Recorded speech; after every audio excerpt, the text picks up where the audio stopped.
बिहार की चुनावी चर्चा अब अपने उफान पर है। चुनाव आयोग की ओर से तारीखों का ऐलान हो गया है। 6 और 11 सबसे दिलचस्प तारीखें, सबसे ज़्यादा चर्चा में आने वाली तारीखें, इन्हें याद रखिएगा। और 14 तारीख को यह ऐलान होगा कि बिहार में सत्ता की बागडोर कौन संभालेगा। इसी बीच सर्वेस का जिक्र हो रहा है। INS मैट्रिक्स के सर्वे का जिक्र हम कर रहे हैं, लगातार आपको बता रहे हैं। लेकिन इसी सर्वे में, क्योंकि जब चुनाव आते हैं तो ये चर्चा भी होती है कि लोग किस मुद्दे को लेकर के वोट करेंगे। बिहार में भी चुनाव है और लगातार बिहार में बेरोजगारी, महंगाई, पलायन, शिक्षा, स्वास्थ्य, रोजगार, ये सब बड़े मुद्दे हैं जिनको लेकर बात चलती है। लेकिन और भी बड़े मुद्दे बिहार में आखिर तक जब तक वोटिंग होती है सिमट करके आ जाते हैं जात के ऊपर। तो इन मुद्दों की चर्चा सबसे ज्यादा होती है, चाहे वो NDA हो, चाहे महागठबंधन हो, चाहे वो अन्य हो।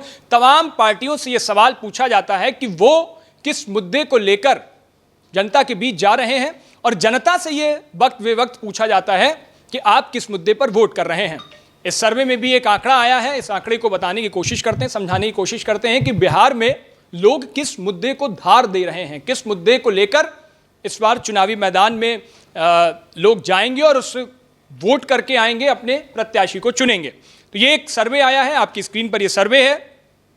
लोगों के पास मुद्दे हैं और मुद्दे कितने लोगों को कौन से पसंद आ रहे हैं, किस मुद्दे को लेकर लोग आगे जा रहे हैं, इसका प्रतिशत है। एक तरफ बेरोजगारी सबसे ज्यादा बात होती है, क्योंकि बिहार में यह कहा जाता है कि बिहार में कोई बड़ा रोजगार का साधन नहीं है, जिसकी वजह से पलायन एक सबसे महत्वपूर्ण कारण है और लोग वहां से पलायन कर जाते हैं। दिल्ली मुंबई को चलाने के लिए सबसे ज्यादा अगर किसी पर निर्भर होता है तो वो बिहार के लोगों पर ही होता है, और बिहार के लोग ही आकर के दिल्ली और मुंबई की कमान संभालते हैं। तो बेरोजगारी की अगर बात करें तो 24% इस सर्वे के मुताबिक लोगों को भा रहा है ये मुद्दा, और लोग इसी मुद्दे पर इस बार वोट करने जा रहे हैं। तो तमाम पार्टियों को भी यह समझने की जरूरत होगी कि किस मुद्दे को लेकर कितना भुलाएं और अपनी पॉलिसीज को, अपने चुनावी वादे को लेकर के जनता के बीच किस मुद्दे को प्राथमिकता के आधार पर उनसे कहें। बेरोजगारी 24%। वहीं भ्रष्टाचार की अगर बात करें, भ्रष्टाचार का मुद्दा 10% लोगों को असर कर रहा है, और लोग इस 10% लोग ऐसे हैं बिहार के अंदर जो भ्रष्टाचार के मुद्दे पर सरकार चुनने जा रहे हैं, अपने प्रत्याशी को वोट देने जाएंगे। बुनियादी सुविधाओं की बात करें, शिक्षा, स्वास्थ्य, रोजगार, ये सब बुनियादी सुविधाएं, बेसिक कम्युनिटीज की बात करें, रोटी, कपड़ा और मकान, इनको लेकर के 2% लोग हैं ऐसे जो ये मुद्दे को लेकर के वोट करने जाएंगे और 6 और 11 तारीख को अपने घरों में निकलेंगे।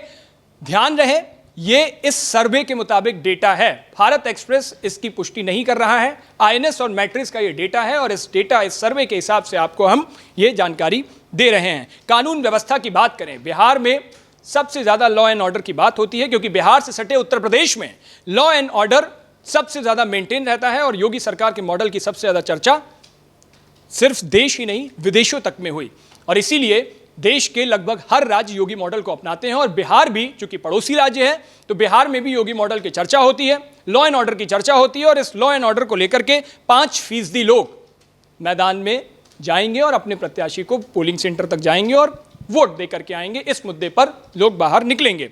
बढ़ती कीमतें और महंगाई, 7% लोग ऐसे हैं जिन्हें यह मुद्दा समझ में आ रहा है, इस मुद्दे की गहराई को समझ रहे हैं, और इसी मुद्दे पर वो वोट करने जाएंगे। तो ये मुद्दे थे जिनको लेकर के लोग घरों से निकलेंगे। और आपको दूसरी तरफ मैंने आंकड़ा बताया, बेरोजगारी, भ्रष्टाचार, बुनियादी सुविधाएं, कानून व्यवस्था और महंगाई को लेकर के, जिनका क्रमशः अगर मैं आपको बताऊं तो 24, 10, 2, 5, 7 ये आंकड़े हैं, और इस प्रतिशत के साथ लोग चुनावी मैदान में उतरेंगे।